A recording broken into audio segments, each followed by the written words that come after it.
Salam dan bahagia. Kembali bersama saya. Dalam video kali ini saya akan menampilkan aksi nyata modul 1.4 menyebarkan pemahaman dan penerapan pemahaman pengalaman budaya positif. Dengan saya sendiri, Johannes Rona SPD, calon guru penggerak angkatan 10 dari SDN 2 Lahe 1, Kabupaten Barito Utara. Dengan fasilitator Lasno MPD dan pengajar praktik Gustiana Ramayanis MPD. Berikut video dari saya. Selamat menyaksikan.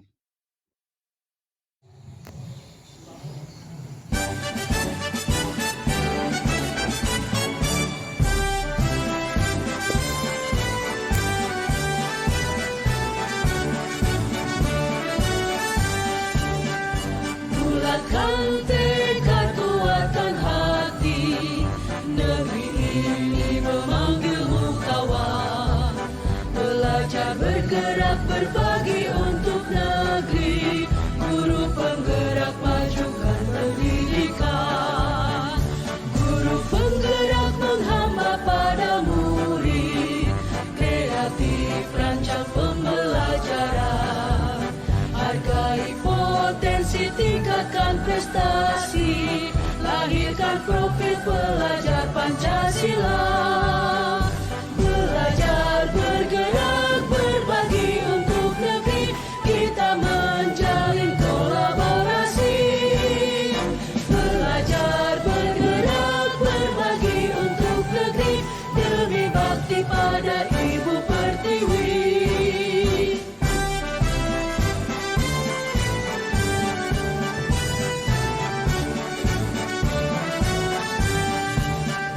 Bulatkan tekad, kuatkan hati, negeri ini memanggilmu kawan.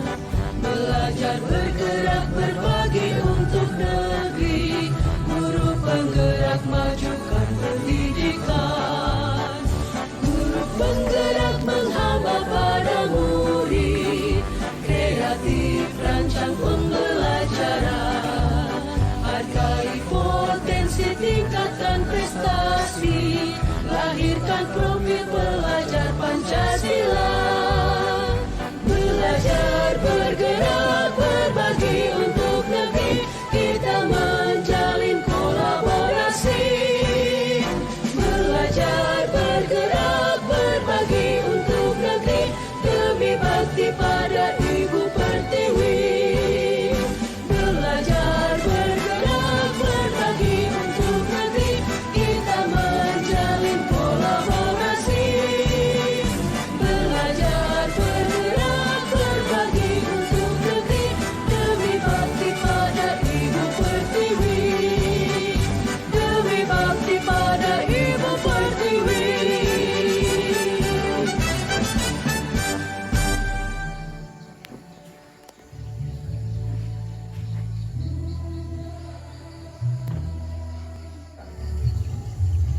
Assalamualaikum warahmatullahi wabarakatuh. Selamat pagi, salam sejahtera untuk kita semua. Salam, Om Swastiastu, nama budaya, salam kebajikan, salam toleransi untuk kita semua. Bapak Ibu Dewan Guru yang kami hormati, acara penyebaran pemahaman penerapan pemahaman budaya positif oleh Bapak Johannes Rona SPD kepada beliau SDN 2 Lahe 1, calon guru penggerak angkatan 10, Kabupaten Barito Utara, Provinsi Kalimantan Tengah. Bapak Ibu Dewan Guru yang kami hormati, sebelum acara ini dimulai, terlebih dahulu akan kami bacakan susunan acara sebagai berikut. 1. Pembukaan. 2. menyanyikan lagu Indonesia Raya. 3 doa, 4 kata sambutan oleh Kepala SDN 2 kelas 1, 5 penyampaian materi, 6 penutup. Bapak Ibu Dewan Guru yang kami hormati, untuk mempersingkat waktu, kita memasuki acara yang pertama, yaitu pembukaan. Untuk membuka acara ini oleh pembawa acara, yaitu membaca Bismillahirrahmanirrahim. Kemudian acara yang kedua yaitu menyanyikan lagu Indonesia Raya yang akan dipimpin oleh Ibu Ida Praya Kandria SPD. Kepada beliau kami persilakan.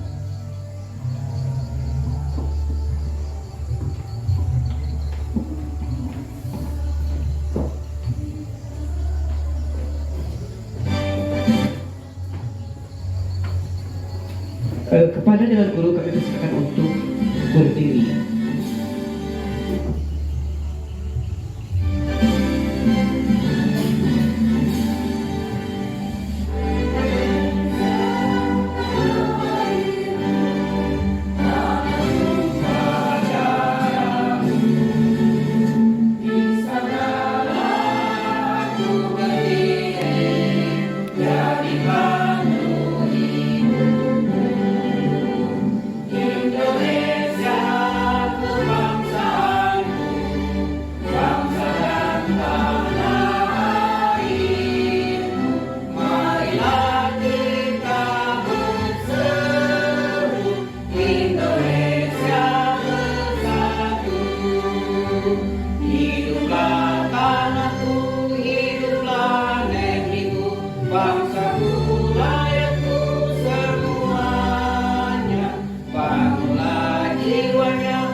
Untuk acara selanjutnya, yaitu acara ketiga, doa. Untuk memimpin doa ini, yaitu akan dipimpin saya sendiri.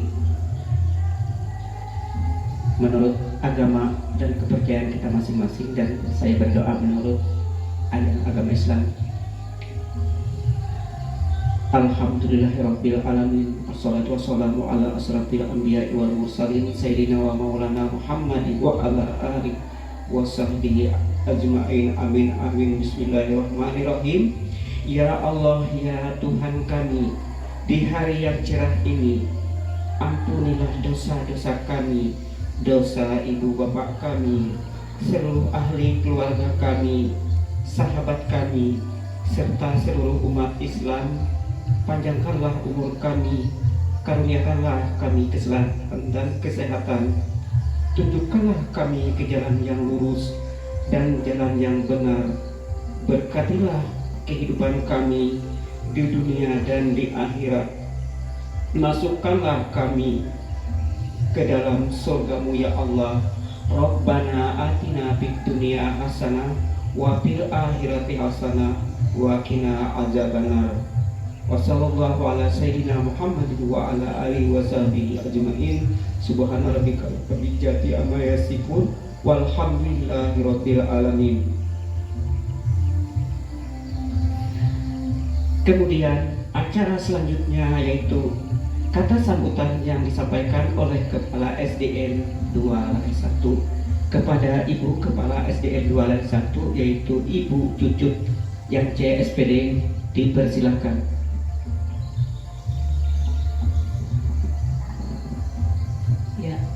Selamat pagi semuanya, Bapak Ibu Dewan Guru SDN 2 Lahir 1 dan juga Bapak Yohanes Serona, di mana di sini sebagai guru penggerak angkatan 10. Di sini kami mengapresiasikan acara pengimbasan penyebaran pemahaman penerapan budaya positif oleh Bapak Yohanes Serona pada pagi ini. Kami sangat mendukung, di mana pengimbasannya nanti kepada kami Dewan Guru SDN 2 Lahir 1 ini, dan juga saya sebagai kepala sekolah sangat mendukung acara pengimbasan kepada Dewan Guru, di mana nantinya kami mengharapkan dari adanya Bapak Yohanes Serona sebagai calon penggerak guru angkatan 10 itu dapat, supaya kami Dewan Guru yang lain maupun saya sebagai kepala sekolah nantinya mungkin kedepannya bisa mengikuti juga angkatan guru penggerak angkatan yang ke-11. Itu doa kami.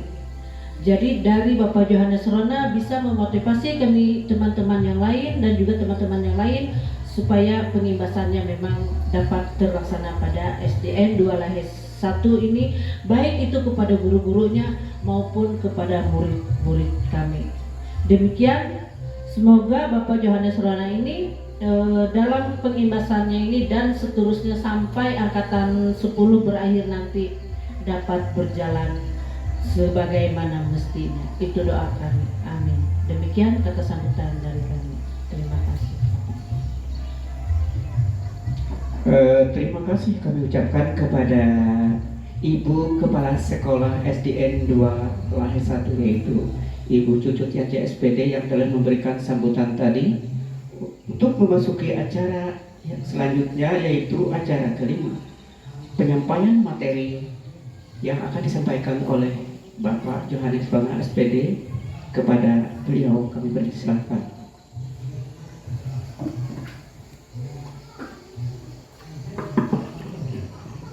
Iya, selamat pagi Bapak Ibu. Terima kasih atas dukungan dan bantuan dari Kepala Sekolah dan rekan-rekan guru di SDN 2 Lahir 1. Pada kesempatan kali ini izinkan saya memaparkan, menerapkan pemahaman dan pengalaman saya selama mengikuti pendidikan guru penggerak angkatan 10. Beberapa bulan yang lalu kami sudah memulai pendidikannya, sampai sekarang kami sudah selesai di modul 1. Di dalam pendidikan kami itu ada 3 modul.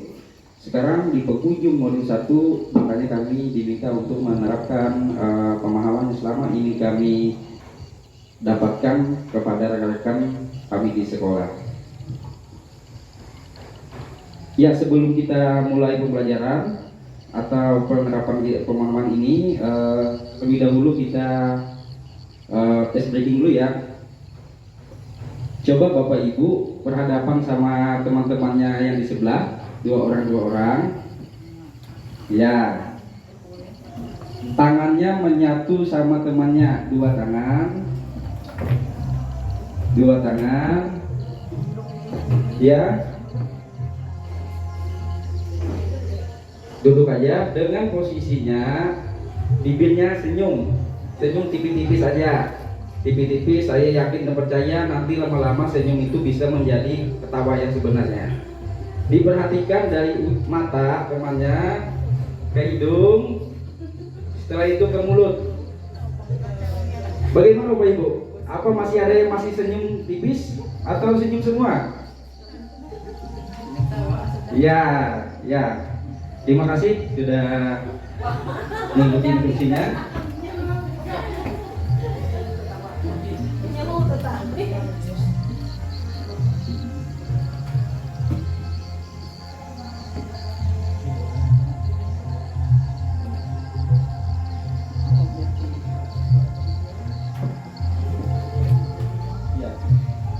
Menyebarkan pemahaman dan penerapan pemahaman pengalaman budaya positif. Next.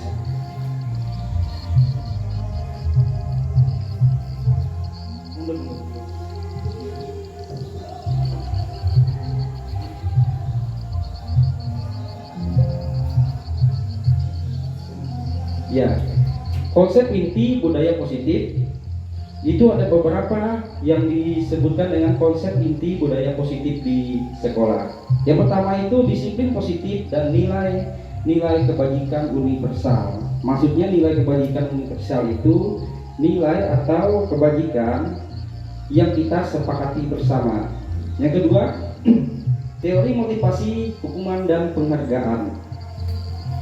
Selanjutnya, restitusi keyakinan kelas dan kebutuhan dasar manusia dan manusia berkualitas. Selanjutnya restitusi. Yang selanjutnya 5 posisi kontrol restitusi dan segitiga restitusi. Inilah beberapa materi yang akan saya bagikan kepada teman-teman pada hari ini. Lanjut. Ya, perubahan paradigma. Sekarang kita, Bapak Ibu, kita melakukan, coba kita mengepal tangan kita. Ini ada 2 orang. A itu sebagai Anda, B itu sebagai teman Anda. Sobeklah secari kertas kecil. Itu ibaratkan kita tuliskan benda atau sesuatu yang sangat berharga untuk Anda. Letakkan di salah satu tangan Anda dan genggam benda tersebut dengan segala daya. Buatlah sebuah kepalan.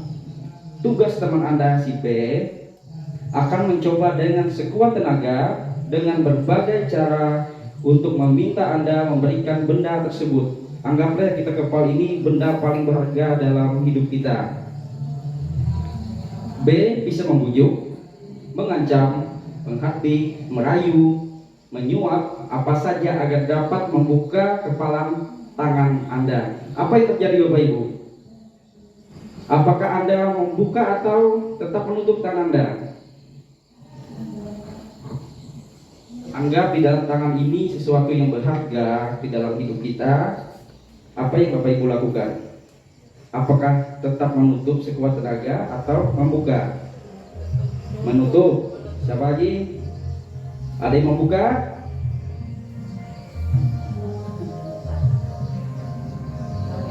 Itu teman Anda bisa membujuk Anda, mengancam Anda, menghaktik Anda, merayu Anda, menyuap, apa saja dilakukan untuk membuka, mengambil sesuatu yang berharga ini. Apa ada yang membuka? Ada yang buka. Oh ya, kalau ada yang membuka, kita dengarkan apa alasannya. Ya, silakan Bu. Kalau kita membuka, kalau sesuai dengan dengan yang dibujuk ataupun dengan dirayu, apa boleh buat kita bisa membuka kepala kita sendiri. Ya, terima kasih tepuk tangan. Sekarang kita mau mendengarkan alasan bagi yang menutup tadi. Silakan Ibu Ida. Iya, kalau kita tetap menutup tangan kita berarti kita tetap kuat berpegang teguh pada pendirian kita sendiri dan tidak terpengaruh oleh pengaruh orang lain. Ya, tangan. Iya Bapak Ibu, dua-dua tadi itu tidak ada yang benar jawabannya, maksudnya tidak ada yang salah di sini. Semua benar dan benar. Sekarang saya jelaskan, untuk membuka itu yang bisa membuka itu siapa? Diri kita sendiri apa orang lain? Yang bisa menutup menahan kepalanya siapa? Diri kita sendiri apa orang lain? Ya, pada intinya Bapak Ibu, posisi kontrol itu pusatnya ada di dalam diri kita sendiri. Jadi orang lain itu tidak bisa mengontrol kita. Apapun yang kita lakukan itu berdasarkan dengan diri kita sendiri. Ya, lanjut. Perubahan paradigma, teori kontrol, teori pilihan, ilusi kontrol. Miskonsepsi tentang teori kontrol. Nah, di sini kita sama-sama belajar apa itu yang selama ini salah diartikan tentang teori kontrol. Ilusi guru mengontrol murid. Nah, itu Bapak Ibu, itu sebagai ilusi. Karena pusat kontrol itu terjadi dalam diri murid sendiri. Ilusi bahwa semua penguatan positif efektif dan bermanfaat. Nah, itu ilusi. Semua penguatan positif efektif itu bermanfaat.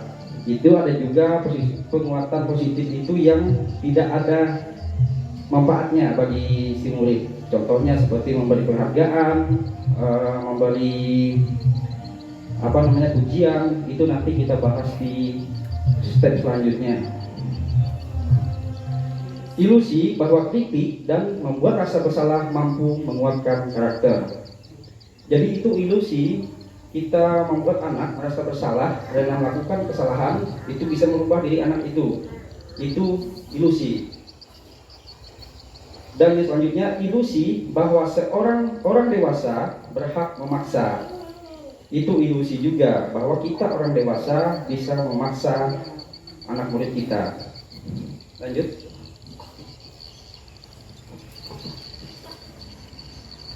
Perubahan paradigma, stimulus respon, teori kontrol, pilihan siapa sesungguhnya yang memiliki kontrol. Stimulus respon, kita mencoba mengubah orang agar berpandangan sama dengan kita. Itu termasuk stimulus respon.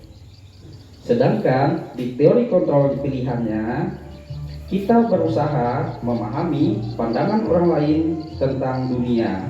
Jadi intinya setiap orang itu memiliki pandangannya masing-masing tentang dunia.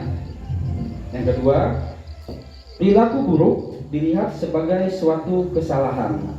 Jadi kita begitu melihat anak kita melakukan sesuatu yang buruk itu, lalu kita anggap itu sebagai kesalahan.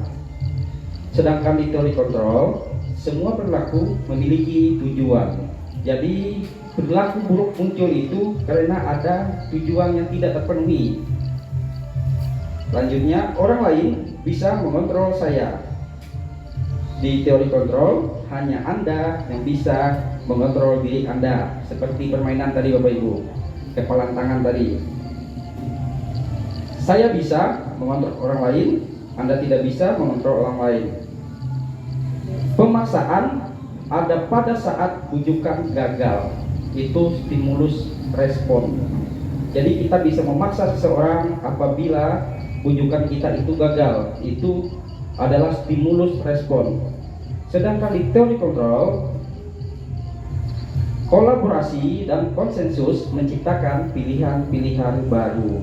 Nah, itu intinya suatu tindakan itu didasari dengan pilihan baru yang tidak merugikan siapapun. Saya tidak dirugikan, orang lain tidak dirugikan. Yang terakhir, model berpikir menang kalah. Itu stimulus respon itu ada yang menang, ada yang kalah. Itu model berpikirnya. Sedangkan di teori kontrol, model berpikir menang-menang. Nah, itu Bapak Ibu, sudah kelihatan bedanya. Jadi, kira-kira yang mana baik dipandang Bapak Ibu? Apakah teori stimulus respon, apakah teori kontrol? Teori? Ya, teori kontrol. Lanjutnya. Nah, kita masuk di disiplin positif. Apakah makna disiplin? Bapak Ibu, coba saya sekarang mau tanya. Di dalam benak Bapak Ibu, membaca kata disiplin, apa yang terlintas? Coba salah satu bisa menjelaskan. Apa? Ayo. Yang terlintas di benak Bapak Ibu itu apa setelah membaca kata disiplin? Apa? Apa? Kalau menurut pendapat saya, makna dari disiplin itu adalah kita harus sesuai peraturan dan tepat waktu. Ya, luar biasa. Ada lagi? Selain tepat waktu, ada lagi?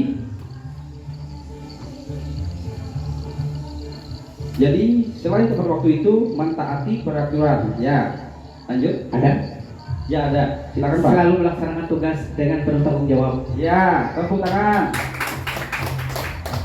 Ya, makna kata disiplin. Kita mendengar kata disiplin, apa yang terbayang di benak Anda itu yang sudah Bapak Ibu bayangkan tadi. apa yang terlintas di pikiran Bapak Ibu, kebanyakan orang akan menghubungkan kata disiplin dengan tata tertib, teratur, dan kepatuhan pada peraturan. Kata disiplin juga sering dihubungkan dengan hukuman. Pernah nggak Bapak Ibu kita melihat begitu ada muridnya yang kurang disiplin lalu dihukum?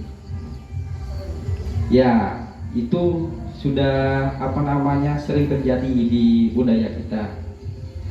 Padahal itu sungguh berbeda. Nah, ini Bapak Ibu, makna kata disiplin itu berbeda. Karena belajar tentang disiplin positif tidak harus dengan memberikan hukuman. Justru itu adalah salah satu alternatif terakhir dan bila perlu tidak dilakukan sama sekali. Jadi hukuman itu tidak perlu kita lakukan sama sekali di dalam disiplin positif. Dalam budaya kita, makna disiplin dimaknai menjadi suatu yang dilakukan seseorang pada orang lain untuk mendapatkan kepatuhan. Nah, di dalam budaya kita sering memberi disiplin itu selalu berpaut pada peraturan. Kita cenderung menghubungkan kata disiplin dengan ketidaknyamanan. Intinya Bapak Ibu, apabila murid yang tidak taat peraturan kita hukum, itu membuat ketidaknyamanan pada murid kita. Lanjut. Bapak Pendidikan kita, Ki Hajar Dewantara, menyatakan bahwa di mana ada kemerdekaan, di situ harus ada disiplin yang kuat. Sungguh pun disiplin itu bersifat self-discipline, yaitu kita sendiri yang mewajibkan diri kita dengan sekeras-kerasnya. Tetapi itu sama saja, sebab jikalau kita tidak cakap melakukan self-discipline, wajiblah penguasa lain mendisiplinkan kita dengan peraturan. Demikian itu harus ada di dalam suasana yang merdeka. Jadi intinya tadi bisa kita mendisiplinkan murid dengan aturan, tapi harus berada di dalam suasana yang merdeka. Merdeka itu kita sebagai guru tidak disakiti, kita bebas bertindak, begitu juga murid sebaliknya. Ya, lanjut. Di situ Ki Hajar menyatakan bahwa untuk mencapai kemerdekaan atau dalam konteks pendidikan kita saat ini, untuk menciptakan murid yang merdeka, syarat utamanya harus ada disiplin yang kuat tadi. Disiplin yang dimaksudkan adalah disiplin diri yang memiliki motivasi internal. Itu maksudnya, ya disiplinnya sebenarnya itu adalah disiplin diri yang memiliki motivasi dari internal atau dalam diri kita. Disiplin itu tumbuh langsung dari dalam diri tanpa alasan kita menaati peraturan. Jika kita tidak memiliki motivasi internal, maka kita memerlukan pihak lain untuk mendisiplinkan kita atau motivasi eksternal. Karena di luar bukan dari dalam diri kita. Nah, intinya motivasi eksternal ini berasal dari luar diri kita. Adapun definisi kata merdeka menurut Ki Hajar Dewantara adalah merdeka itu artinya tidak hanya terlepas dari perintah, akan tetapi juga cakap memerintahkan diri sendiri. Inilah Bapak Ibu, disiplin positif itu membuat murid kita tidak sekedar mematuhi peraturan, tapi dia juga cakap memerintahkan dirinya sendiri untuk berbuat disiplin positif. Ya, selanjutnya. Nilai-nilai kebajikan universal. Nilai-nilai kebajikan adalah sifat-sifat positif manusia yang merupakan tujuan mulia yang ingin dicapai setiap individu. Nilai tersebut disepakati bersama lepas dari suku, bangsa, agama, bahasa maupun latar belakangnya. Setiap perilaku atau perbuatan memiliki suatu tujuan. Dengan mengaitkan nilai-nilai kebajikan yang diyakini seseorang, maka motivasi intrinstiknya akan terbangun, sehingga menggerakkan motivasi dari dalam untuk dapat mencapai tujuan mulia yang diinginkan. Nilai-nilai kebajikan yang ingin dicapai oleh setiap anak Indonesia kita kenal dengan profil pelajar Pancasila. Nah, jadi nilai kebajikan universal itu yang ingin tercapai di Indonesia ini kita kenal dengan profil pelajar Pancasila. Itu beriman, bertakwa kepada Tuhan Yang Maha Esa, dan berakhlak mulia, berkebinekaan global, gotong royong, mandiri, kreatif, dan bernalar kritis. Ya, lanjut.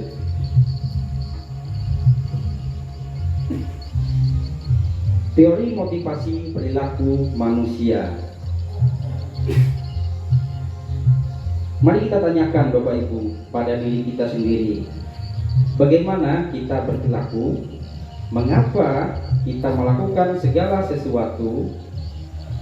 Apakah kita melakukan sesuatu karena adanya dorongan dari lingkungan atau dorongan orang lain? Terkadang kita melakukan sesuatu karena kita menghindari rasa sakit atau ketidaknyamanan. Terkadang kita juga melakukan sesuatu untuk mendapat apa yang kita mau. Bagaimana menurut Anda? Pernahkah Anda melakukan sesuatu untuk mendapat senyum dari orang lain? Ibaratnya kayak seperti kita datang tepat waktu. Itu bukan karena kita takut karena terlambat, tapi kita ingin menjadi orang yang selalu tepat waktu. Iya, itu kuncinya. Untuk mendapat hadiah atau untuk mendapatkan uang, apalagi kira-kira alasan orang melakukan sesuatu. Lanjut. Teori motivasi perilaku manusia itu ada 3 Bapak Ibu. Yang pertama, untuk menghindari ketidaknyamanan hukuman, itu biasa muncul pertanyaan, apa yang akan terjadi apabila saya tidak melakukannya? Itu misal kita seperti contoh tadi, misalkan saya datang terlambat ke suatu acara, apa yang akan terjadi bila saya tidak melakukannya? Nah, iya. 2, untuk mendapat imbalan dari seseorang, dari orang lain atau institusi. Itu termasuk motivasi eksternal semua Bapak Ibu di sini. Yang ketiga, untuk menghargai diri sendiri. Biasanya motivasi perilaku ini di dalam hati kita pasti ada pertanyaan. Saya akan menjadi orang yang seperti apa bila saya melakukannya? Contohnya misal kayak tadi, kita datang tepat waktu karena saya ingin menjadi orang yang disiplin. Nah, itu masuk di dalam motivasi internal, tujuannya disiplin positif. Itu karena itu berasal dari dalam diri kita, bukan dari eksternal, bukan dari luar diri kita. Lanjut. Yang pertama tadi, untuk menghindari ketidaknyamanan atau hukuman. Ini adalah tingkat terendah dari motivasi perilaku manusia. Biasanya orang yang motivasi perilakunya untuk menghindari hukuman atau ketidaknyamanan akan bertanya, apa yang akan terjadi apabila saya tidak melakukannya? Sebenarnya mereka sedang menghindari permasalahan yang mungkin akan muncul dan berpengaruh pada mereka secara fisik, psikologis, maupun tidak terpenuhnya kebutuhan mereka bila mereka tidak melakukan tindakan tersebut. Motivasi ini bersifat eksternal. Ya. Yang kedua, untuk mendapatkan imbalan atau penghargaan dari orang lain. Satu tingkat di atas motivasi yang pertama. Jadi tingkat ini naik satu tingkat di atas motivasi ini, Bapak Ibu. Karena yang nomor satu ini motivasi paling terendah. Di sini orang berperilaku untuk mendapat imbalan atau penghargaan dari orang lain. Misalnya mendapat pujian, misalnya ibaratnya mendapat imbalan. Orang dengan motivasi ini akan bertanya, apa yang akan saya dapatkan apabila saya melakukannya? Mereka melakukan sebuah tindakan untuk mendapatkan pujian dari orang lain yang menurut mereka penting dan mereka letakkan dalam dunia berkualitas mereka. Jadi tujuan utama mereka melakukan sesuatu itu untuk mencari penghargaan, Bapak Ibu. Mereka juga melakukan sesuatu untuk mendapat hadiah, pengakuan, dan imbalan. Motivasi ini bersifat eksternal. Lanjut yang ketiga, untuk menjadi orang yang mereka inginkan dan menghargai diri sendiri dengan nilai-nilai yang mereka percaya. Orang dengan motivasi ini akan bertanya, akan menjadi orang yang seperti apa apabila saya melakukannya?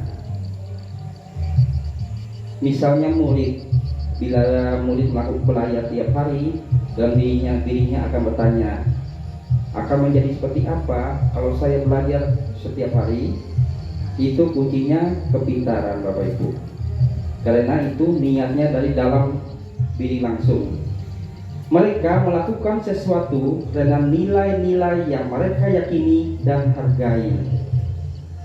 Dan mereka melakukannya karena mereka ingin menjadi orang yang melakukan nilai yang mereka yakini tersebut. Ini adalah motivasi yang akan membuat seseorang memiliki disiplin positif karena motivasi perilakunya bersifat internal, bukan eksternal. Jadi intinya ini motivasi dari dalam diri kita. Lanjut. Hukuman dan konsekuensi. Dalam menjalankan peraturan ataupun keyakinan kelas atau sekolah, bila mana ada suatu pelanggaran, tentunya sesuatu harus terjadi. Untuk itu kita perlu meninjau ulang tindakan penegakan peraturan atau keyakinan kelas sekolah kita selama ini. Tindakan terhadap suatu pelanggaran pada umumnya berbentuk hukuman dan atau konsekuensi. Betul Bapak Ibu? Biasanya kalau murid kita melakukan kesalahan itu pasti ada dua, hukuman dan konsekuensi. Tapi kebanyakan budaya kita melakukan di hukuman, Bapak Ibu. Kita tidak ke sini, tidak ke konsekuensinya. Nanti apa itu konsekuensinya kita jelaskan di slide selanjutnya. Lanjut. Perbedaan hukuman dan konsekuensi. Ternyata hukuman itu berbeda, Bapak Ibu, dengan konsekuensi. Hukuman itu bersifat tidak terencana atau tiba-tiba. Misalnya kita ada melihat murid kita datang terlambat, kita langsung menghukum murid kita. Itu kan tidak terencana, tiba-tiba. Sedangkan disiplin dalam bentuk konsekuensi terencana atau sudah disepakati, sudah dibahas dan disetujui oleh murid dan guru. Itu contohnya Bapak Ibu. Disiplin dalam bentuk konsekuensi itu, misalnya ada murid yang datang terlambat, kita tidak menghukum murid tersebut, tapi kita berbicara dengan murid tersebut. Kenapa muridnya lambat? Salah satunya misalnya dia bilang tidur kemalaman. Jadi tidur kemalaman. Jadi kita di situ kita carikan solusi sama muridnya. Besok bagaimana agar kamu tidak tidurnya kemalaman? Pasti murid tersebut menawarkan penyelesaian dari dirinya. Misalnya saya memasang alarm, saya minta bangunkan sama ibu, itu bisa muncul di dalam diri anak. Jadi karena kita menyuruh anak itu mencari penyelesaian dirinya sendiri, bukan dari kita misalnya, tapi dari si anak tersebut. Selanjutnya, bersifat satu arah. Sedangkan disiplin dalam bentuk konsekuensi dibuat oleh pihak guru atau sekolah. Ini dibuat berdasarkan nilai-nilai kebijakan universal yang kita sepakati tadi, Bapak Ibu. Selanjutnya, hukuman murid atau anak disakiti oleh suatu perbuatan atau kata-kata. Kita memang tidak bisa menyadari, Bapak Ibu. Tidak, bahkan kita ibaratnya sering melakukannya. Kita menghukum anak, itu kita mengata-ngata anak itu, secara tidak langsung itu membuat anak disakiti oleh suatu perbuatan atau kata-kata kita. Sedangkan disiplin dalam bentuk konsekuensi tidak nyaman untuk waktu jangka pendek, diberikan berdasarkan data umum yang umumnya dapat diukur. Itu kita berikan berdasarkan penyelesaian yang tadi yang dimunculkan oleh muridnya. Misalnya, saya kasih satu lagi contoh, Bapak Ibu. Ada di dalam kelas kita temukan murid yang mencoret meja misalnya. Jadi kita di situ kita tanya sama muridnya, kenapa mencoret meja? Misalnya muridnya bilang suka melukis misalnya. Jadi kita tanya lagi di muridnya, bagaimana solusinya agar meja ini kembali seperti semula. Jadi kadang-kadang murid itu pasti bertanya, mengungkapkan pendapatnya, pasti dia akan menghapusnya. Nah itu, kita tidak bisa menghukumnya, Bapak Ibu. Jadi kita bisa ganti dengan penyelesaian yang datang langsung dari muridnya. Yang ini sama, sikap guru di sini senantiasa monitoring murid. Sama yang disiplin juga, sikap guru di sini senantiasa memonitor murid. Lanjut. Dihukum oleh penghargaan. Itu seperti tadi Bapak Ibu yang sudah saya jelaskan, penghargaan itu tidak selamanya baik untuk anak kita. Bahwa penghargaan berlaku sama dengan hukuman. Nah, itu kita memberikan anak penghargaan itu sama saja kita memberikan anak hukuman. Itu sama, Bapak Ibu, perlakuannya. Dalam arti meminta atau membujuk seseorang melakukan sesuatu untuk memenuhi tujuan tertentu dari orang yang meminta dan membujuk. Misalnya, kita menuntut anak kita harus rajin belajar. Anak itu bergerak bukan karena keinginan sendiri, ingin jadi orang pintar, tidak. Dia ingin mendapatkan penghargaan, Bapak Ibu. Penghargaan yang langsung dari gurunya. Iya, itu dasar anak itu bergerak, bukan dari dalam dirinya, bukan karena ia ingin jadi orang pintar, bukan karena dorongan eksternal, dan akan ada faktor ketergantungan. Penghargaan itu, Bapak Ibu, bisa membuat orang tergantung, Bapak Ibu. Kalau kita sering memberi anak penghargaan, anak itu ke depan tidak akan melakukan apa-apa. Kalau kita tidak memberikan penghargaan, dia sampai putus di situ aja, Bapak Ibu. Intinya dia berpikir, ngapain aku melakukannya, tidak ada penghargaan. Iya, itu Bapak Ibu. Jadi anak-anak itu tidak mau melakukan sesuatu kalau penghargaannya sudah tidak ada.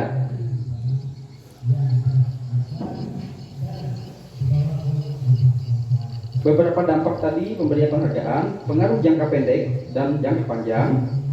Penghargaan tidak efektif. Penghargaan merusak hubungan. Penghargaan mengurangi ketepatan. Penghargaan menurunkan kualitas. Penghargaan mematikan kreativitas. Penghargaan menghukum penghargaan. Penghargaan menghukum, penghargaan mengurangi motivasi intrinsik. Jadi penghargaan itu tadi mengurangi niat anak dari dalam diri itu untuk bertindak, karena dia bertindak berdasarkan penghargaan, bukan langsung dari dalam dirinya. Lanjut. Pengaruh jangka pendek dan jangka panjang, itu pengaruh penghargaan tadi Bapak Ibu. Penghargaan efektif jika kita menginginkan seorang melakukan sesuatu yang kita inginkan dalam jangka waktu pendek. Itu emang bisa penghargaan itu efektif, cuma dia bersifat jangka pendek. Ibaratnya seperti yang sudah dijelaskan tadi, anak itu mau berbuat sesuatu yang baik apabila ada penghargaan. Kalau tidak ada penghargaan ya atau upah lah disebut, tidak ada penghargaan atau upah, anak itu tidak berbuat. Itu yang mematikan motivasi intrinstiknya. Dia membuat anak ketergantungan tadi, kecanduan. Selanjutnya, menggunakan penghargaan lagi dan lagi, maka orang tersebut akan bergantung pada penghargaan yang diberikan. Nah, itu tadi Bapak Ibu.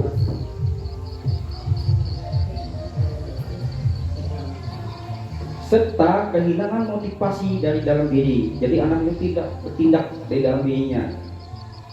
Jika kita mendapatkan penghargaan untuk melakukan suatu yang baik, maka selain kita senantiasa berharap mendapat penghargaan tersebut lagi, kita pun menjadi tidak menyadari tindakan baik yang kita lakukan, karena kita fokus ke penghargaan upah tadi Bapak Ibu. Kita tidak menyadari perbuatan baik yang lain kita lakukan. Lanjut. Penghargaan tidak efektif. Penghargaan akan didapat jika melakukan sesuatu hal kecewa dan berkecil hati, bahkan tidak akan berusaha sekeras sebelumnya jika penghargaan yang diharapkan tidak didapat. Itu mematikan motivasi intrinsik tadi.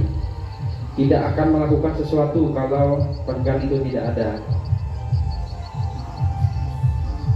Kita harus terus-menerus memberikan penghargaan itu jika kita ingin orang tersebut meneruskan perilaku yang kita inginkan.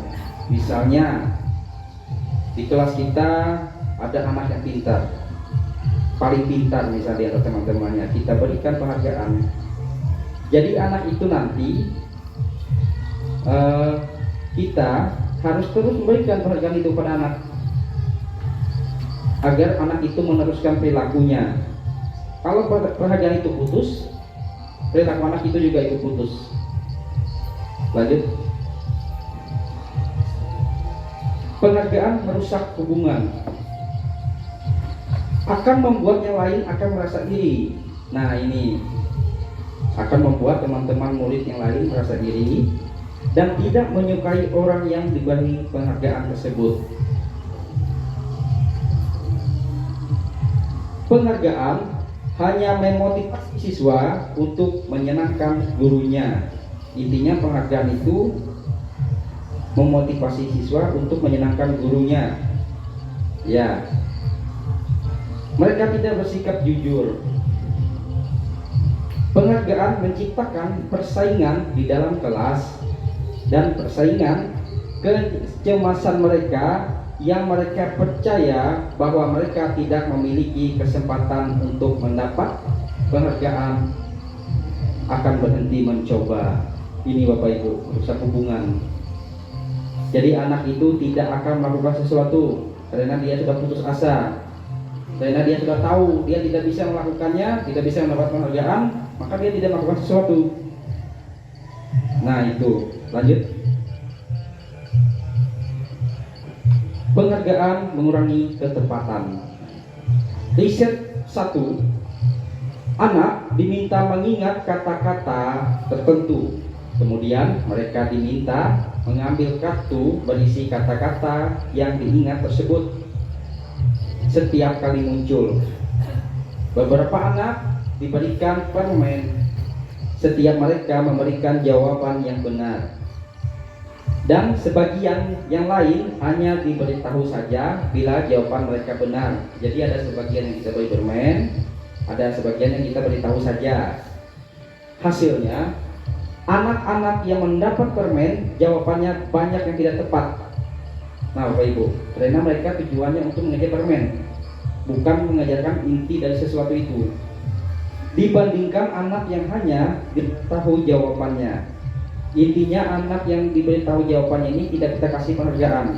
Jadi intinya mereka itu melakukan sesuatu berdasarkan dalam hati mereka ingin mencari tahu apa sesuatu itu. Lanjut. Penghargaan menurunkan kualitas. Pengamatan dilakukan pada kelompok mahasiswa dan mahasiswi yang sedang kerja praktik di surat kabar universitas. Saat itu mereka sedang belajar menuliskan sebuah artikel tentang sebuah judul berita utama. Seiring waktu, mahasiswa dan mahasiswi tersebut semakin mampu bekerja dan dengan cepat. Kemudian ada beberapa mahasiswa dan mahasiswi yang dibayar untuk setiap judul utama yang mereka mampu hasilkan. Dan setelah berapa lama mahasiswa dan mahasiswi itu dibayar, ini hasil kinerjanya berhenti berkembang. Mereka yang tidak menerima bayaran tadi terus berupaya mengasah diri untuk menjadi lebih baik.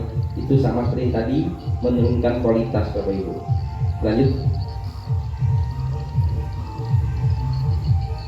Penghargaan mematikan kreativitas.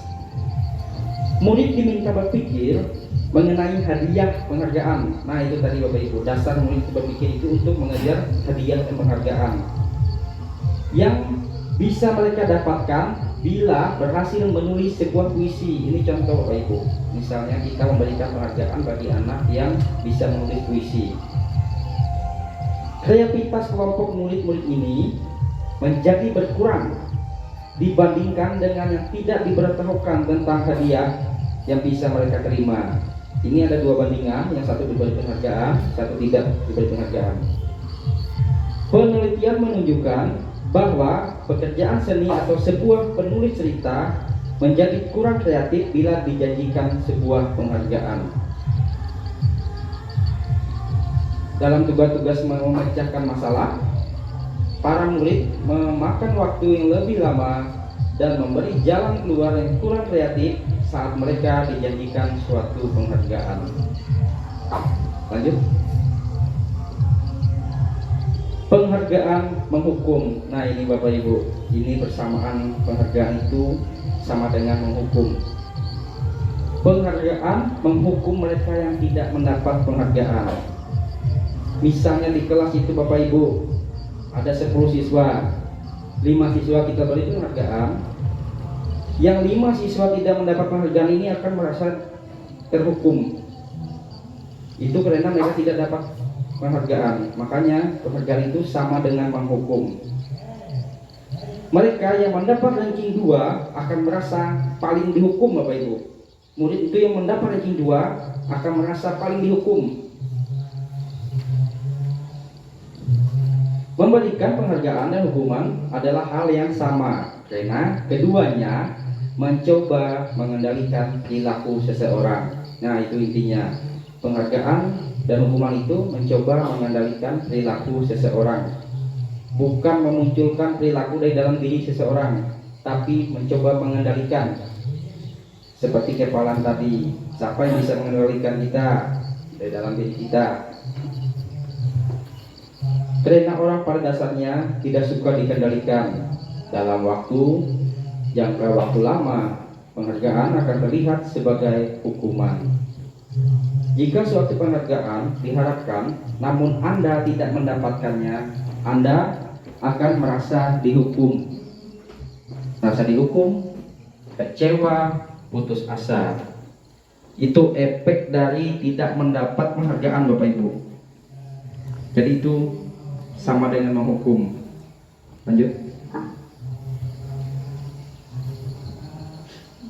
Motivasi dari dalam diri intrinsik. Saat seorang anak belajar untuk pertama kali, menggabungkan huruf-huruf dengan kata, ini biasa untuk di kelas 1 ya Bu ya, serta menyadari bahwa ia dapat membaca, timbul pijar di matanya dan sebuah senyuman di wajahnya. Anak tersebut begitu gembira bahwa ia telah mempelajari dan menguasai suatu keterampilan baru Bapak Ibu. Kesadaran akan kemampuannya bahwa dia sudah dapat membaca. Jadi anak itu sudah merasa bahagia, dia dapat melakukan sesuatu, yaitu sudah dapat membaca. Sesungguhnya itu sudah merupakan penghargaan Bapak Ibu. Penghargaan karena anak itu sudah apa tadi? Senyum di wajahnya, anak tersebut merasa gembira. Itu sudah menjadi penghargaan Bapak Ibu.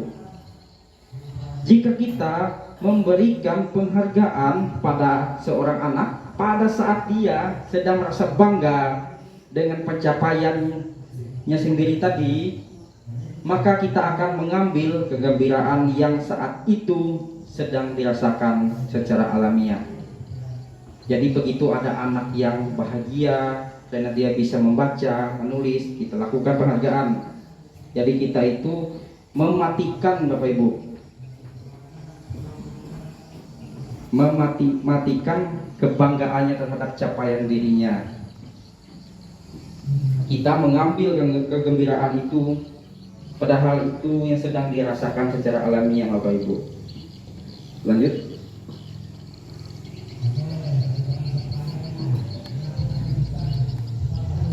Bentuk program kebajikan apresiasi.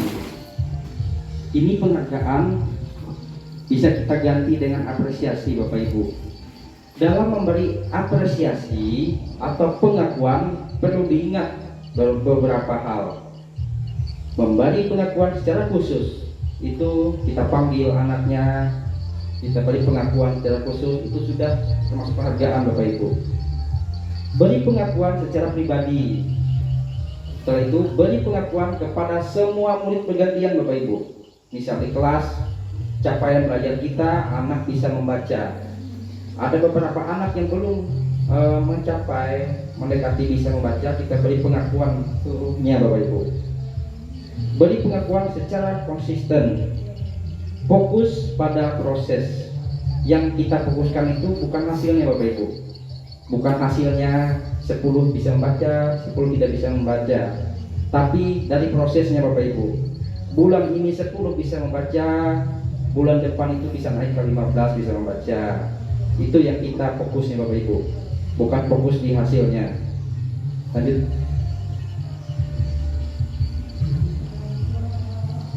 Contoh pengakuan dan atau apresiasi kebajikan. Pembuka ini bisa kita ucapkan sama anak-anak kita Bapak Ibu. Misalnya kemarin saya perhatikan rasa empatimu besar sekali pada saat menolong murid baru di kelas kita. Nah, ini bentuk apresiasi kebajikan. Yang kedua, saya menghargai kepedulianmu pada saat kamu membantu teman-temanmu di tugas kelompok. Itu masuk apresiasi kebajikan. Terima kasih rasa tanggung jawabmu pada saat kamu memungut kertas-kertas yang berserakan di lantai. Itu Bapak Ibu, itu bentuk contoh pengakuan apresiasi kebajikan. Lanjut.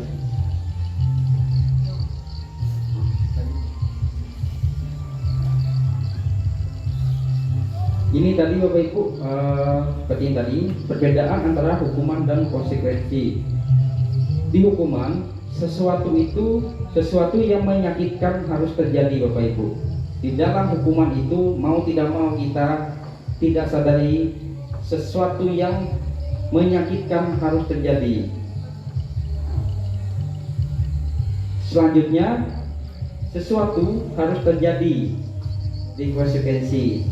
Itu cuma sekedar sesuatunya harus terjadi. Di selanjutnya, hukuman anak sakit fisik maupun hati untuk jangka waktu lama. Dikonsekuensi, membuat anak merasa tidak nyaman dalam jangka waktu pendek. Konsekuensi itu membuat anak tidak nyaman dengan dalam waktu pendek aja Bapak Ibu. Dengan ibaratnya tadi anak-anak itu menghapus yang dicoretnya di meja, saat itu aja anak merasa tidak nyaman. Setelah itu kalau sudah selesai, besok anak kembali ke rasanya semula. Sedangkan hukuman itu membuat anak sakit fisik maupun hati untuk jangka waktu lama. Misalnya ada anak terlambat tadi, kita hukum, misalnya lari keliling lapangan, kita jemur depan kantor. Anak itu akan merasa sakit fisik maupun hatinya dalam waktu jangka lama. Pertama itu sakit hatinya karena dilihat teman-teman dia malu. Bisa sampai berminggu-minggu Bapak Ibu dia malu karena dihukum di depan kantor. Nah itu. Jadi intinya nanti hukuman itu membuat anak membenci kedisiplinan. Karena disiplin tadi Bapak Ibu sering kita kaitkan dengan hukuman. Makanya anak itu begitu dia mendengar kata disiplin, dia membenci disiplin. Karena pasti terjadi hukuman pikiran si anak. Konsekuensi anak menghargai disiplin.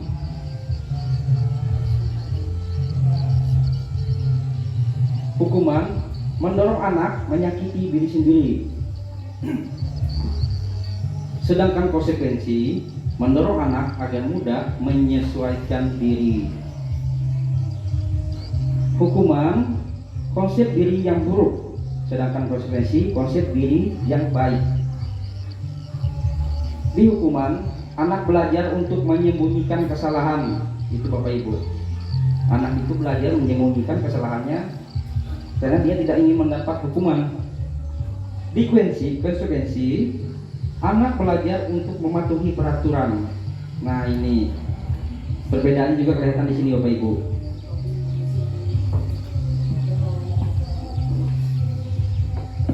Di hukuman, marah, rasa bersalah, dipermalukan, merasa tidak dihargai. Sedangkan di konsekuensi, kehilangan hak, dibuat tidak nyaman, diasingkan untuk sementara.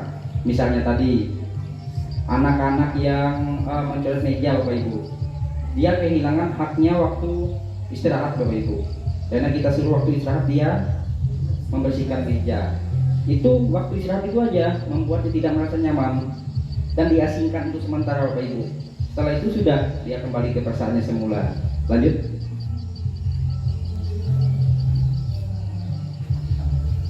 Oh ini tadi Bapak Ibu, lanjut.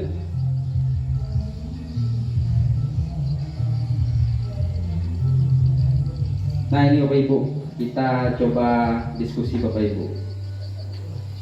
Contoh perbedaan antara hukuman dan konsekuensi tadi berdasarkan apa yang kita pelajari bersama-sama tadi.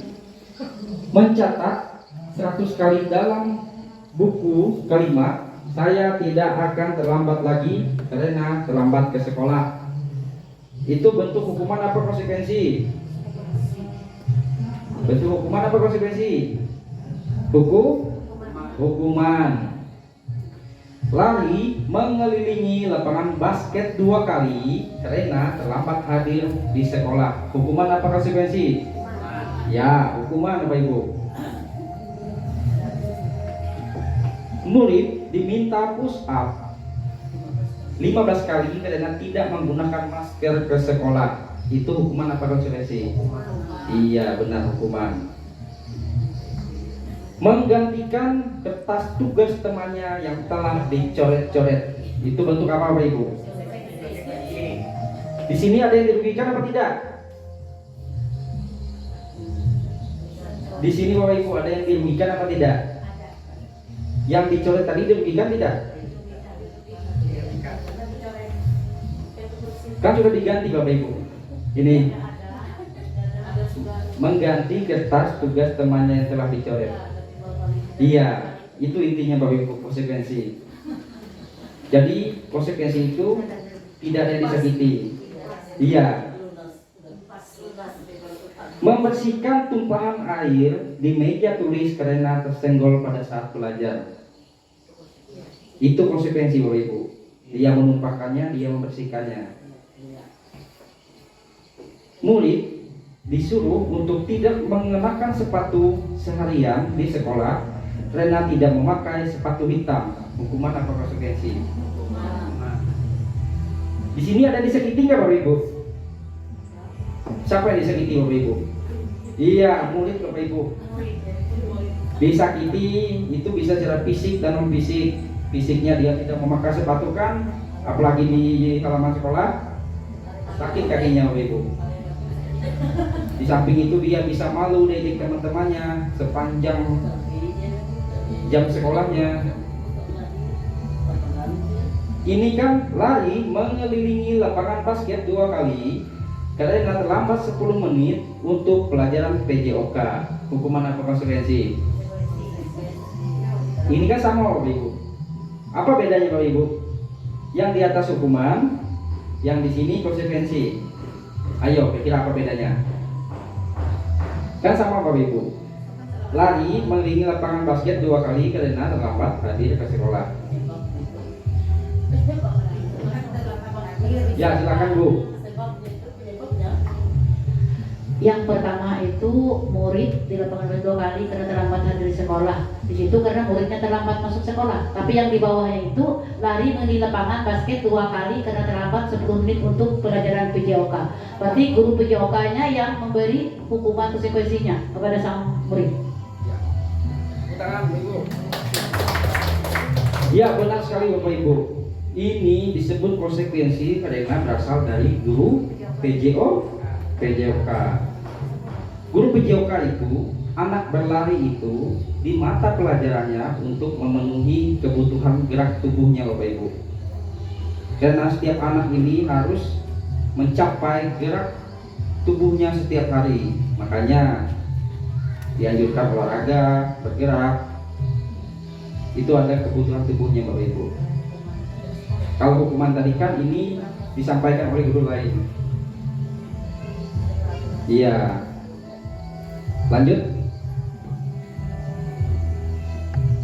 Sekarang kita masuk ke restitusi Bapak Ibu. Apa itu restitusi? Restitusi adalah proses menciptakan kondisi bagi murid untuk memperbaiki kesalahan mereka sehingga mereka bisa kembali kepada kelompok mereka dengan karakter yang lebih kuat. Nah itu Bapak Ibu. Murid memang melakukan kesalahan Bapak Ibu. Jadi kita bagaimana kita membuat murid itu bisa kembali ke kelompok mereka dengan karakter yang lebih kuat. Intinya murid melakukan kesalahan, kita membuat bagaimana murid itu mempelajari dari kesalahan tersebut sehingga nanti tampil menjadi karakter yang lebih kuat. Itu restitusi Bapak Ibu. Restitusi juga adalah proses kolaboratif yang mengajarkan murid untuk mencari solusi untuk masalah. Jadi itu mengajarkan murid untuk mencari solusi untuk masalahnya dan membantu murid berpikir tentang orang seperti apa yang mereka inginkan dan bagaimana mereka harus memperlakukan orang lain. Itu Bapak Ibu maksud restitusi. Setuju nggak dengan restitusi ini di sekolah kita? Kita membuat murid itu belajar dari kesalahannya untuk menjadi karakter yang lebih yang lebih kuat. Lanjut.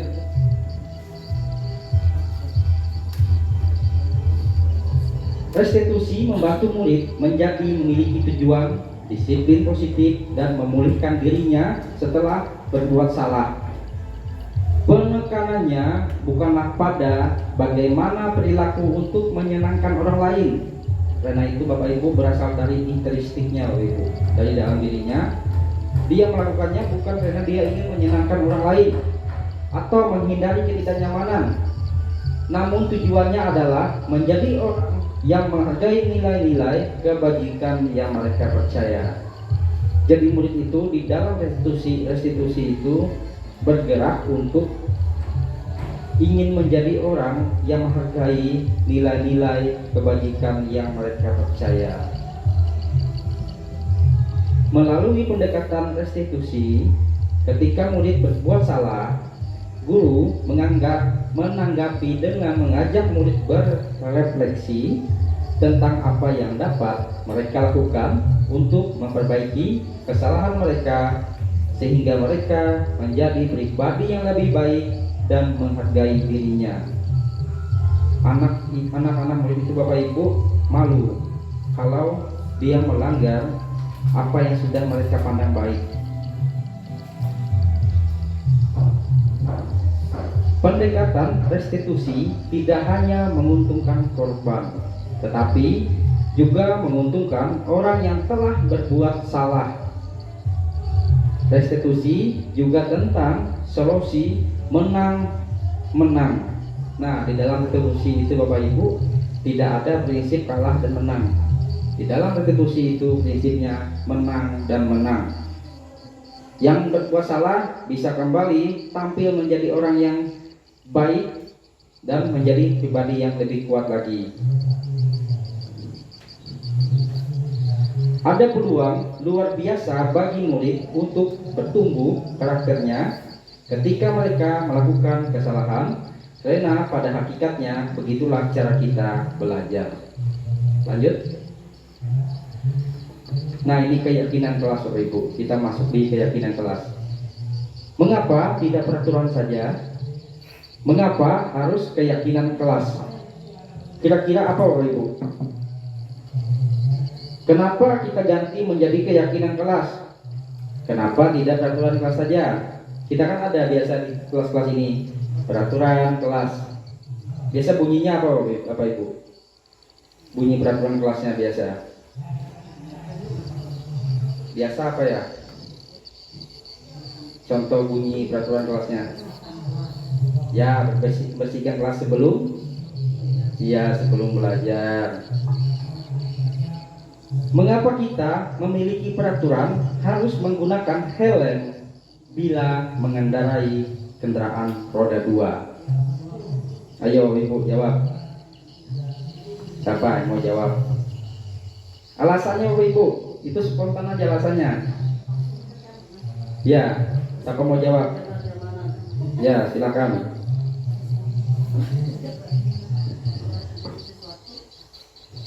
Kalau kita mengadakan suatu perjalanan itu perlu menggunakan helm untuk menjaga sesuatu yang terjadi yang tidak diinginkan, karena helm itu melindungi kepala kita.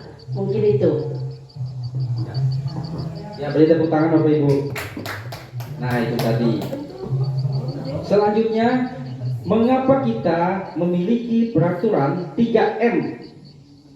Menggunakan masker, mencuci tangan, dan menjaga jarak. Itu kenapa? Coba jelaskan. Apa yang mau berbagi? Apa Bapak Ibu kira-kira jawabannya? Mengapa kita memiliki peraturan 3M? Menggunakan masker, mencuci tangan, dan menjaga jarak. Itu Bapak Ibu, kenapa alasannya?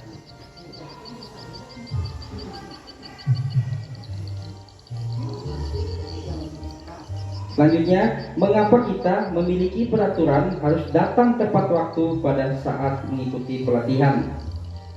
Itu alasannya apa? Agar kita menjadi tepat? Iya. Jadi agar kita menjadi orang yang tepat waktu. Lanjut.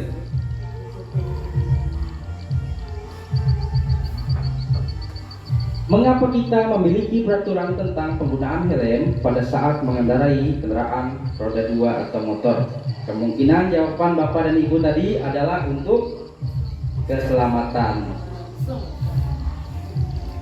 Mengapa kita memiliki peraturan tentang penggunaan masker dan mencuci tangan setiap saat?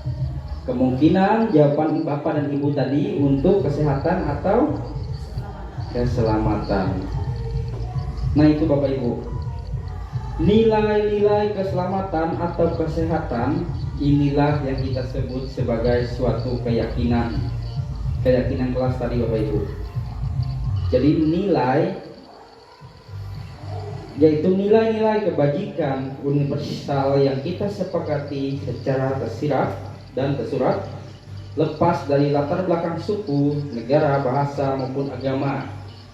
Seseorang akan lebih tergerak dan bersemangat untuk menjalankan keyakinannya daripada hanya sekedar mengikuti rangkaian peraturan tertulis tanpa makna. Jadi intinya, manfaat kita memakai helm, manfaat kita memakai masker, itu tadi Bapak Ibu yang kita sebut dengan keyakinan. Kalau peraturan tadi kan peraturannya, pernah nggak Bapak Ibu ditilang kalau tidak memakai masker? Bapak Ibu pakai helm, tidak memakai masker, ditilang nggak? Ibu Bapak Ibu kan memakai helm, tidak memakai masker, ditilang nggak? Di undang-undang lalu lintas Bapak Ibu ada nggak penilangan orang tidak memakai masker? Nah, jadi Bapak Ibu pakai helm, memakai masker, itu kenapa? Menjaga keselamatan dan kesehatan. Nah, nilai keselamatan dan kesehatan itu yang kita sebut dengan keyakinan. Lebih naik lagi Bapak Ibu dari peraturan, itu yang kita sebut dengan keyakinan. Lanjut.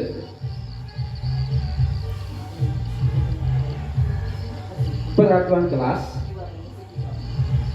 memunculkan keyakinan kelas. Keyakinan kelas memunculkan lingkungan positif. Lingkungan positif memunculkan budaya positif. Lanjut.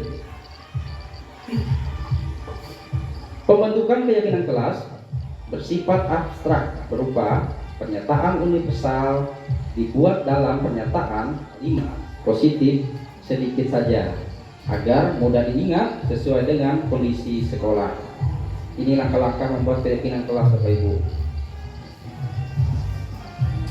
Dan kelas sehingga mudah diterapkan di semua warga sekolah, warga kelas dilibatkan saat membuat keyakinan kelas. Di dalam membuat keyakinan kelas itu bukan kita guru yang membuatnya Bapak Ibu. Jadi kita harus melibatkan murid untuk menyusun keyakinannya. Misalnya keyakinan kelas kita, kelas 6 misalnya. Keyakinan kelas 6 menjadi anak yang saling menghargai. Itu dibuat oleh murid Bapak Ibu. Kita suruh murid membuat. Jadi murid merasa yakin dengan kalimat saling menghargai, dia akan saling menghargai bersama teman-temannya Bapak Ibu. Karena tadi intinya nilai keyakinan itu berasal dari dalam diri kita yang kita munculkan menjadi kebijakan universal. Lanjut. Ini perbedaannya Bapak Ibu. Selalu di dalam peraturan selalu kembalikan buku ke tempatnya. Di keyakinan kelas kita rubah menjadi tanggung, karena dia sudah mengembalikan buku ke tempatnya, namanya tanggung jawab. Di peraturan dilarang mengganggu orang lain. Di keyakinan kelas menghormati orang lain. Di peraturan hadir di sekolah 15 menit sebelum pembelajaran dimulai. Di keyakinan menghormati orang lain dan berkomitmen. Di peraturan dilarang melakukan kekerasan. Di keyakinan kelas keselamatan menghormati orang lain. Di peraturan dilarang menggunakan narkoba. Di keyakinan kesehatan. Peraturan bergantian atau menunggu giliran. Di keyakinan kelas Bapak Ibu kita bisa ganti menghormati orang lain atau bersabar. Gunakan masker di peraturan Bapak Ibu. Peraturan tadi yang menyuruh kita menggunakan masker, di dalam diri anak itu akan tumbuh dia menggunakan masker itu karena kesehatan dan Iya, itu tumbuh kalau keyakinan kelas itu dibuat oleh anak itu langsung, Bapak Ibu. Kita bersama-sama membuat. Jangan berlari di keras atau koridor. Di keyakinan kelas, keselamatan, dan keamanan. Lanjut. Kebutuhan dasar manusia dan dunia berkualitas. Kebutuhan manusia itu, Bapak Ibu, ada 5.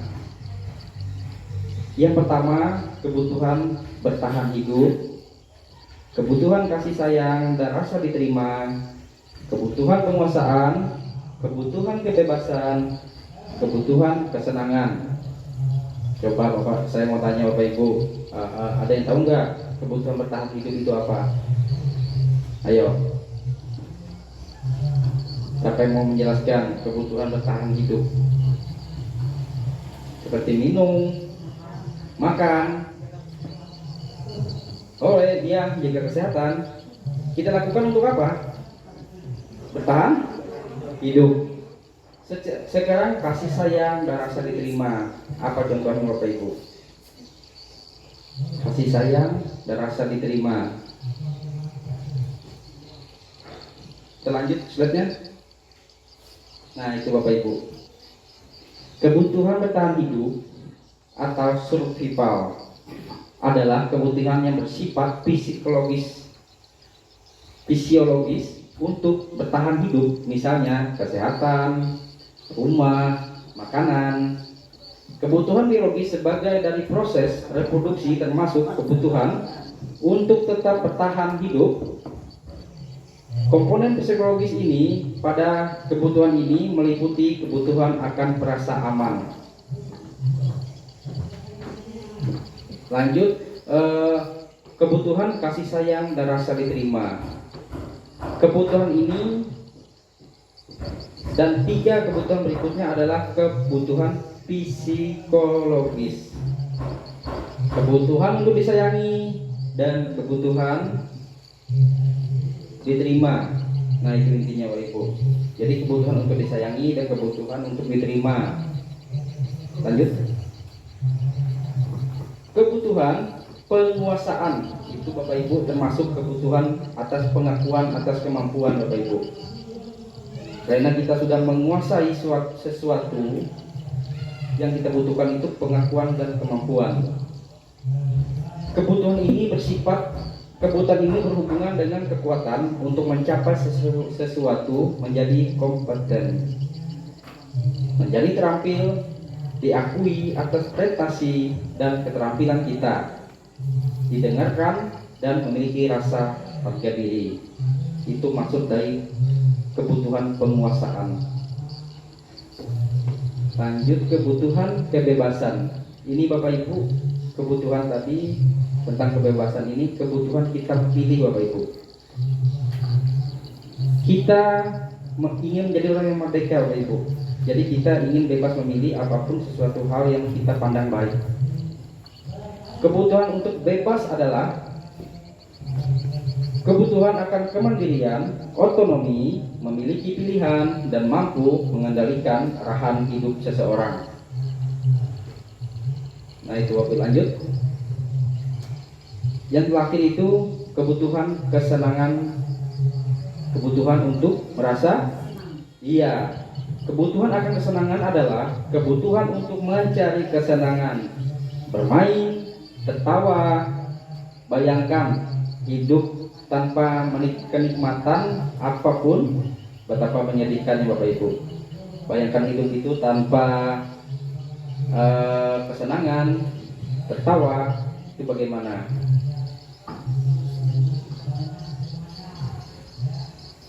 Semua hewan dengan tingkat inteligensi tinggi, anjing, lumba-lumba, primata dan lain-lain itu bermain Bapak Ibu. Saat mereka bermain, mereka mempelajari keterampilan hidup yang penting. Manusia tidak berbeda Bapak Ibu. Lanjut. Nah, ini 5 posisi kontrol. Yang pertama, penghukum, pembuat rasa bersalah. Yang ketiga, teman. Yang keempat, pemantau, yang kelima manajer. Ini ada 5 posisi kontrol Bu, yang bisa dilakukan oleh guru untuk mengatasi tingkah laku muridnya di sekolah. Yang pertama, lanjut, penghukum. Seorang penghukum bisa menggunakan hukuman fisik maupun verbal. Orang-orang yang menjalankan posisi penghukum senantiasa mengatakan bahwa sekolah memerlukan sistem atau alat yang dapat lebih menekan murid-murid lebih dalam lagi.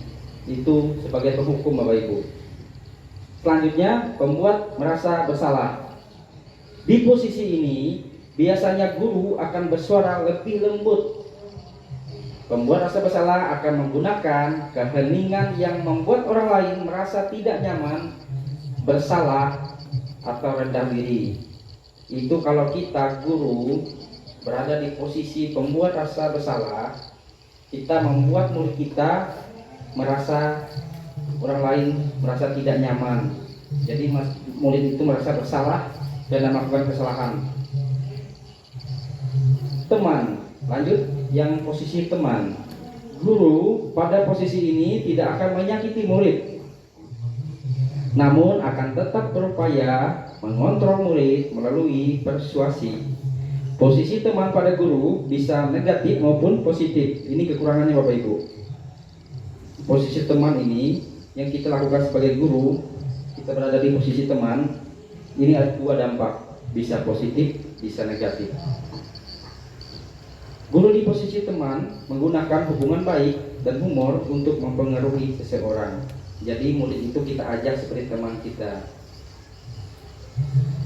Tapi itu kelemahannya Bapak Ibu tadi, bisa positif, bisa negatif. Lanjut. Pemantau berarti mengawasi. Posisi guru yang berada di titik posisi pemantau ini, memantau berarti mengawasi.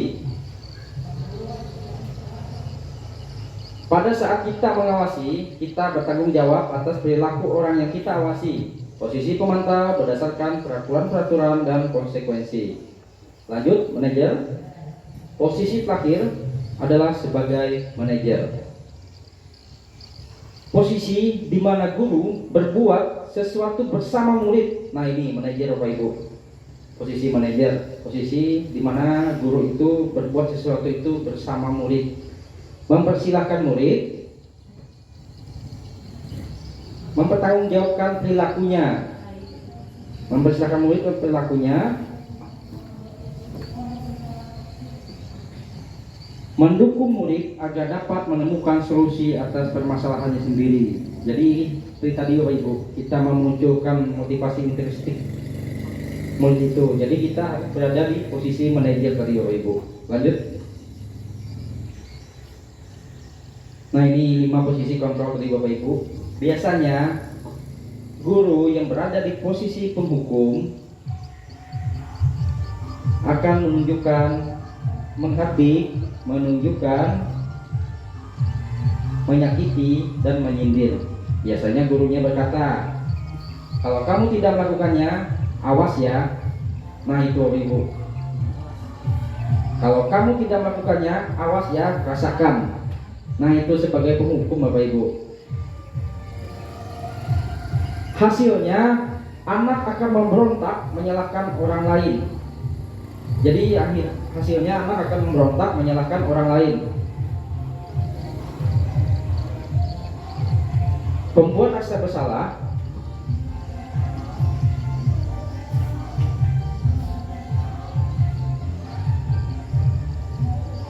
biasanya Bapak Ibu, kalau di pembuat rasa bersalah itu, guru itu berkata, kamu seharusnya sudah tahu. Ibu lelah sekali mengatakannya, ibu stres. Nah, ini membuat anak itu merasa bersalah, membuat anak itu merasa dia sudah membuat ibu gurunya stres. Nah, itu. Jadi hasilnya anak itu akan menyembunyikan, menyangkal, berbohong. Jadi itu hasilnya Bapak Ibu. Anak itu akan menyembunyikan, menyangkal, dan berbohong. Kalau guru di posisi teman, membuatkan alasan-alasan untuk muridnya. Jadi ibaratnya kita biasa guru itu berkata, ayolah lakukan demi ibu. Masa kamu tidak mau? Ingat ibu, ingat tidak ibu pernah bantu. Itu mengharapkan timbal balik Bapak Ibu, mengharapkan timbal balik atas bantuan ibunya kepada muridnya. Makanya ibunya mengingatkan.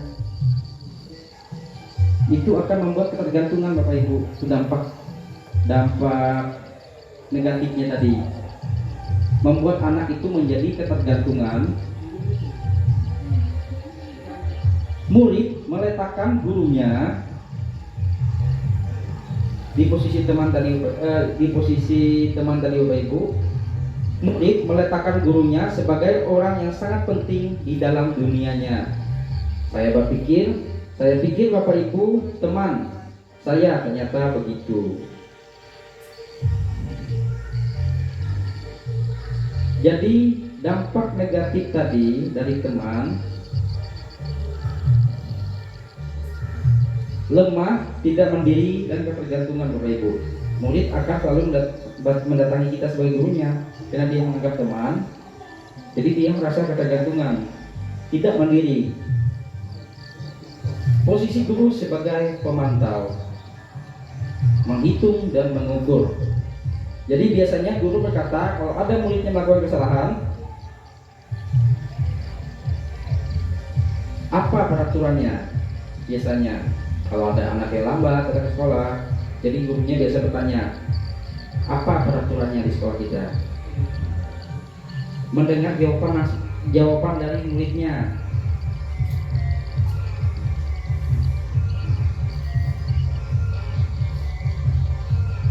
Pemantau itu menyelesaikan diri kalau diawasi saja Bapak Ibu. Kalau tidak kita awasi, mereka kembali ke sifatnya.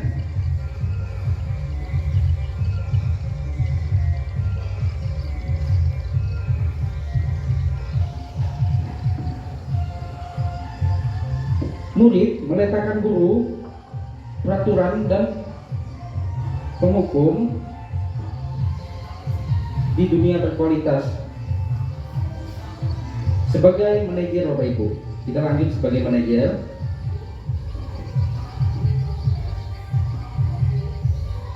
Biasanya guru sebagai manajer itu Bapak Ibu mengajukan pertanyaan-pertanyaan kepada muridnya. Apa yang kita yakini?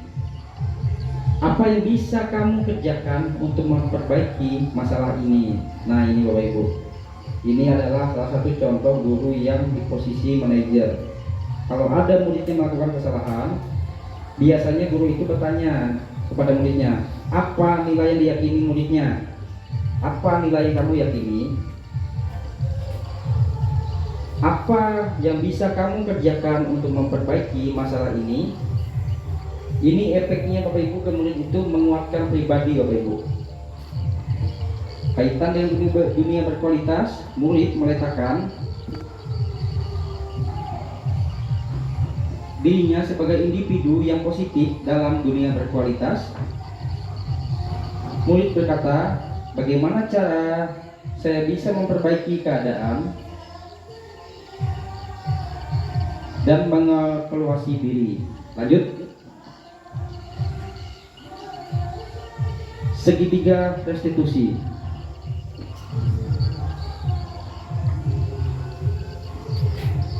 Segitiga restitusi ada 3 sisi Bapak Ibu. Segitiga restitusi. Untuk menjalankan restitusi seperti yang kita jelaskan tadi, ada yang masih ingat apa itu restitusi? Ayo Bapak Ibu. Restitusi adalah suatu proses membuat anak yang berbuat salah belajar dari kesalahannya untuk tampil kembali ke kelompoknya menjadi pribadi yang lebih kuat. Untuk mengeksekusi restitusi itu Bapak Ibu, kita bisa menggunakan segitiga restitusi. Langkah-langkahnya Bapak Ibu, langkah-langkahnya kita melakukan restitusi kepada murid. Yang pertama, menstabilkan identitas. Bagian dasar dari segitiga bertujuan untuk mengubah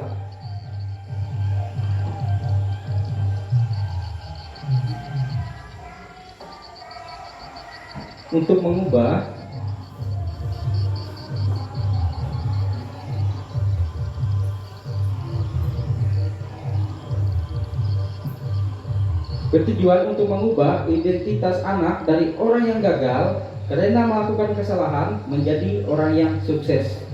Kalau ada anak berbuat salah, kita jangan dulu menghakimi Bapak Ibu. Kita stabilkan dulu identitasnya. Jadi kita mengubah anak yang merasa gagal karena melakukan kesalahan itu menjadi orang yang sukses dulu Bapak Ibu. Kita stabilkan dulu identitasnya. Anak yang melanggar peraturan karena sedang mencari perhatian adalah anak yang sedang mengalami kegagalan. Dia mencoba untuk memenuhi kebutuhan dasarnya, namun ada benturan. Kalau kita mengkritik dia, maka kita akan tetap membuatnya dalam posisi gagal. Ada anak melakukan kesalahan, kalau kita tetap menyalahkan anak itu, kita masih membuat anak itu berada dalam titik yang gagal. Makanya itu menstabilkan identitas, kita stabilkan dulu Bapak Ibu identitasnya. Selanjutnya, validasi tindakan yang salah. Setelah kita stabilkan identitasnya, kita validasi tindakan yang salah. Setiap tindakan kita lakukan dengan suatu tujuan untuk memenuhi kebutuhan dasar. Kalau kita memahami kebutuhan dasar, apa yang mendasari sebuah tindakan,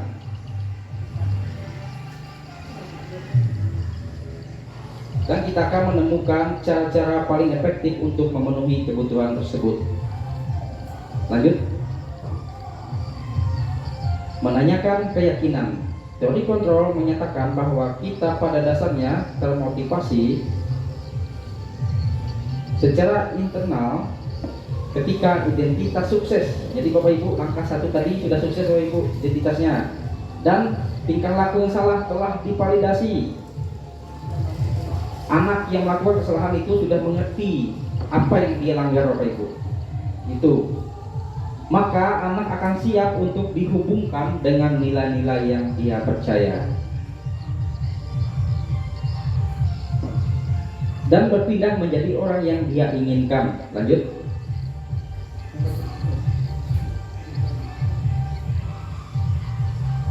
Nah ini Bapak Ibu, menstabilkan identitas tadi Bapak Ibu.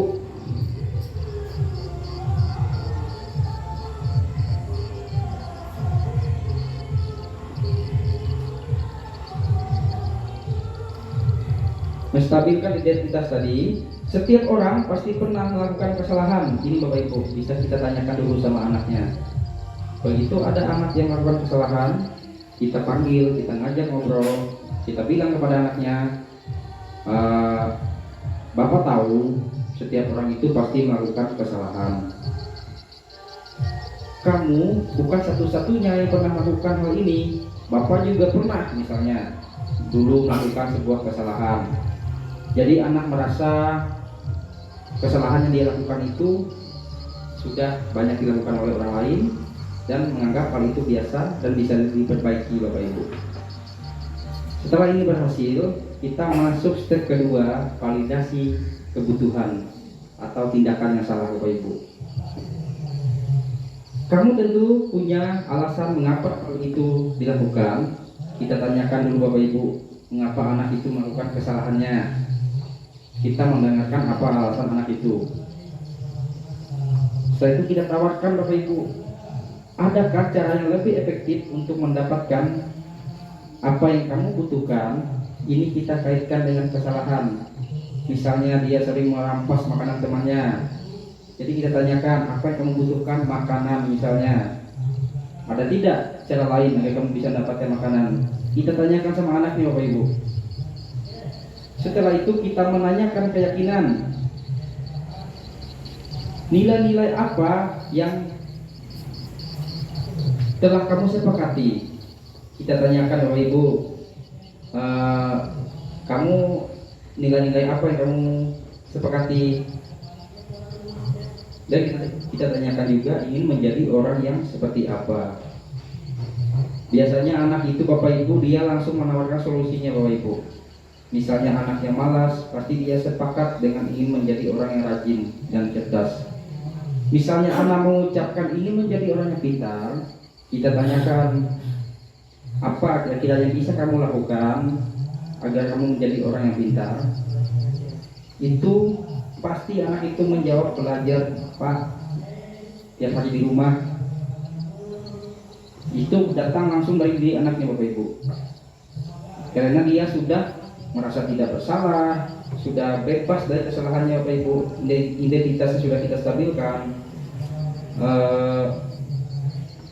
validasi kebutuhannya, proses yang dilakukannya sudah ketahuan, dan tinggal dia menggambarkan masa depannya Bapak Ibu, tujuannya. Makanya kita menanyakan keyakinan. Lanjut.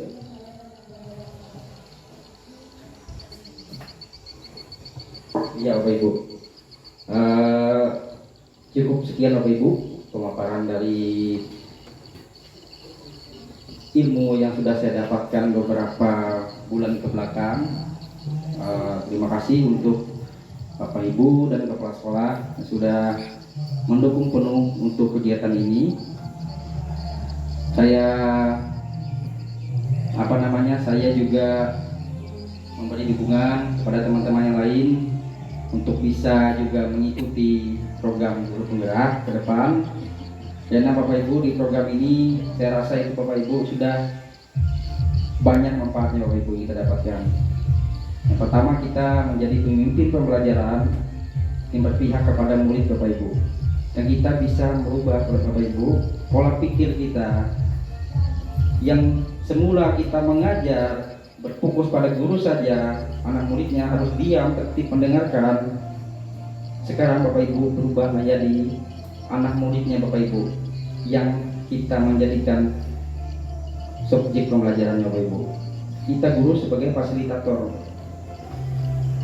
Ya, untuk Ibu Muija, Wisnu sama Ibu Dina, semoga nanti bisa menyusuli pendidikan yang selanjutnya. Dan teman-teman yang lain, semoga. Terima kasih. Sekian dari saya. Salam dan bahagia. Bapak Ibu Dewan Guru yang kami hormati, terima kasih kami ucapkan kepada Bapak Johannes Roma SPD